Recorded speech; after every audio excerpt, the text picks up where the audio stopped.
All right, y'all, it is no joke. Now is the time. If you're looking to buy some rental properties, this is the time to start prospecting. This is the time to get out there, get in your car, and start driving for dollars.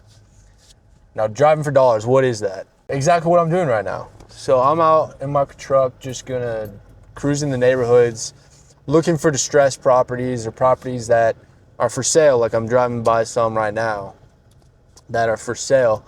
And I'm just looking to see where is an opportunity for me to invest. For me, I'm personally looking for duplexes. So I'm looking for a multifamily property, a small multifamily property.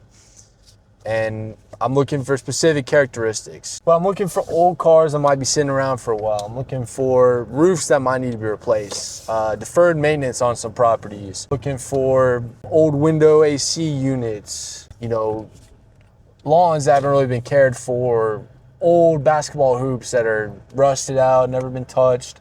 And why I'm looking for that specifically, you're like, why are you looking for the crappy properties? You should be looking for the ones that look nice, A-class.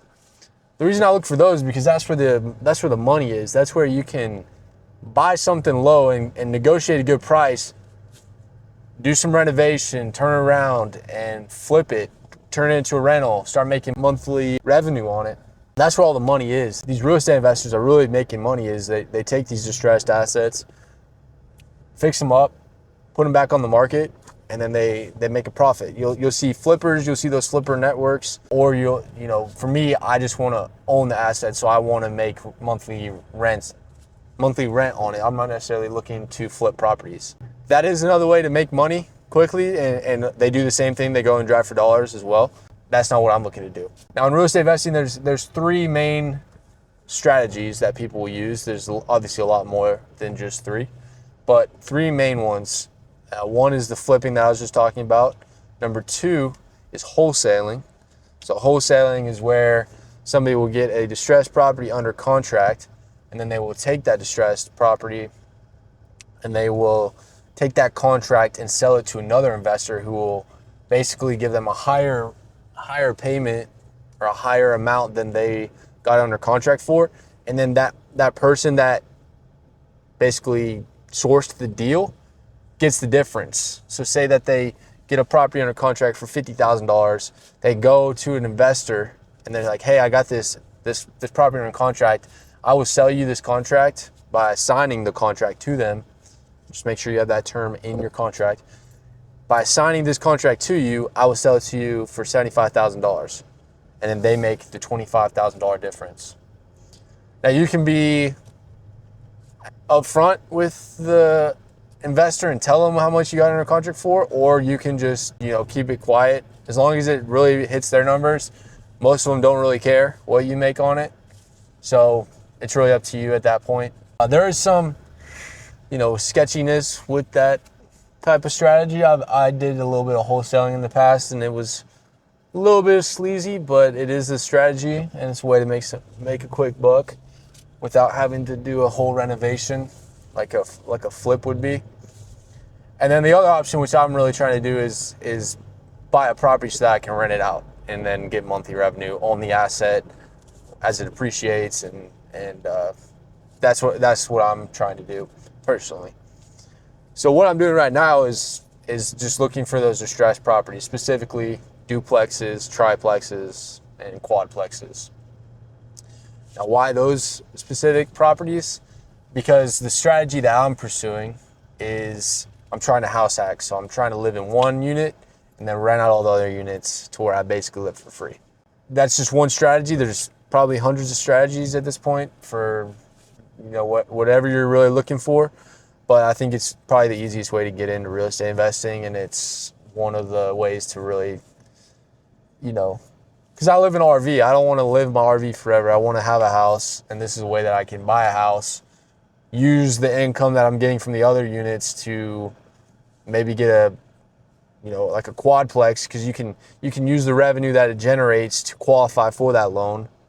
And I can still use FHA because this is still technically residential properties.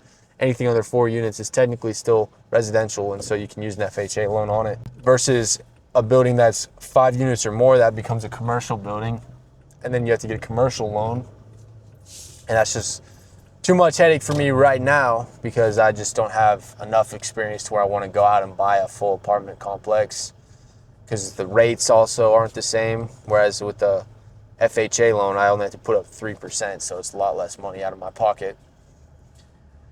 But yeah, so that's what I'm doing right now. You know, check out some of the clips to see what driving for dollars looks like. There's what you'll do from here. So you drive out, you find a property that looks like crap, and then you'll go home, you'll go into the tax registry, whatever county you're in.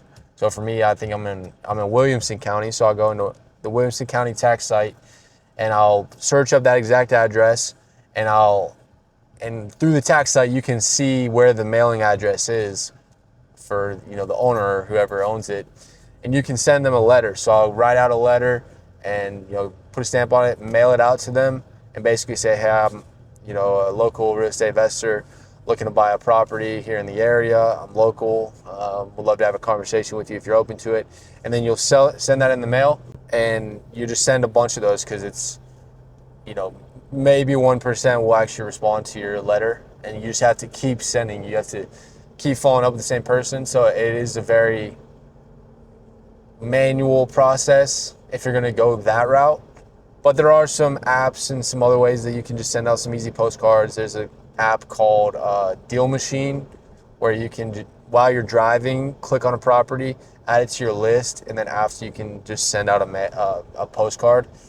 It costs a good amount of money up front, but it's honestly pretty worth it if you're really going after it and you got some cash to spare.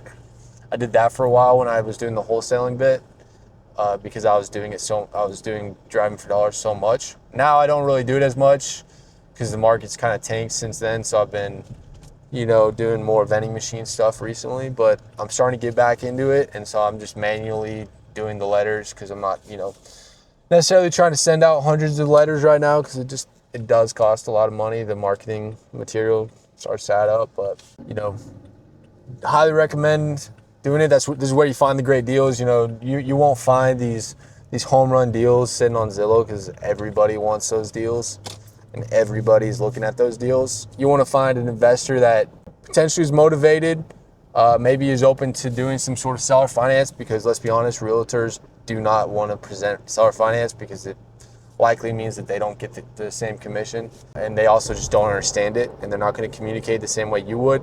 Versus when you reach out directly, you're talking directly with the owner, and so you can come to an agreement with them. You're not dealing with the freaking realtor and their stupid ego and their response times and their, you know, telephone version of what seller finance is. So you can actually negotiate some good deals directly with the owner. So driving for dollars is one of the easiest strategies to do, so go check it out. But yeah, that's all I have for y'all in today's video. Thank y'all for tuning in, and I'll see you on the next one. Peace.